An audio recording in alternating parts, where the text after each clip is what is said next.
It's simply too much money. I've got a couple of economists that are coming on here in just a few minutes, and we're going to talk about where we're getting the money on this. China said this week, and this is a quote, "We hate you.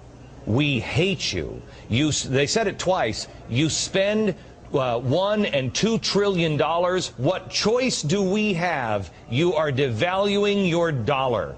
Are we borrowing this money, or are we printing this money?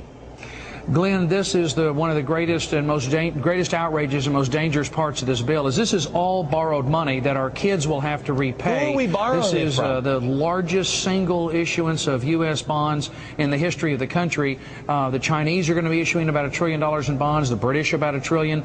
Glenn, this is borrowed money. It's like paying your mortgage with your credit card. We cannot do it. Republicans, conservatives had an alternative: tax cuts immediately across the board to keep money in people's pockets so they can spend it and invest it right now to get the economy moving. Do either of you know who we're borrowing this money from? Because China does not, I mean, Germany, if I'm not mistaken, tried to issue more bonds today. The third time they've tried to issue bonds, nobody's buying. California is buying their own bonds from themselves right now. Who's buying this money? I've heard that we're monetizing this stimulus package, which means we're just going to print this money. Inflation. Well, we are borrowing it from Arab oil states, the Bank of China, the Japanese, from the George Soroses of the world. So wrong. And we're only going to be able to borrow it if we can convince these people that we are running our affairs in a fiscally responsible way. One of the reasons I voted against it is there's nothing in this bill that says this is a one-time event and we're going to get back to paying for what we spend. But Walt, with all due respect, your party has spent more money in less time than any Congress in the history of the country. In 18 days, Glenn, these guys have spent $1.4 trillion, and it's just a philosophical thing. Walt, I'm glad you voted no. We're fellow fiscal conservatives, but we'd love to have you in the Republican Party, because this is where the conservatives are. You know what? I'd love to have some more.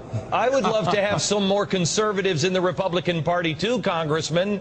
That's I mean, true, let's not make this into a Republican.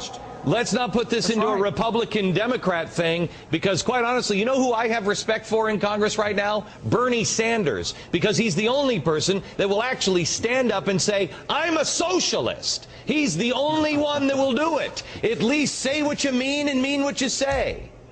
That's true. We need fiscal conservatives, Glenn. You're exactly right. Let's take the party label out and focus on fiscal conservatism as the salvation of the country. Get back to the Constitution, core principles. That's what's going to pull us out of this. Okay. Congressman Culberson and Congressman Minnick, thank you very much, sir. I appreciate you. Both of you. Thanks for both of you being on the program. By the way, I just want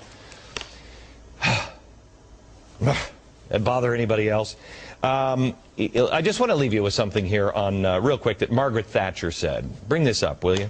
Socialist governments traditionally do make a financial mess because they always run out of other people's money. All right, now I want to change. While everybody else is playing politics, I've told you, everybody else is playing DNR.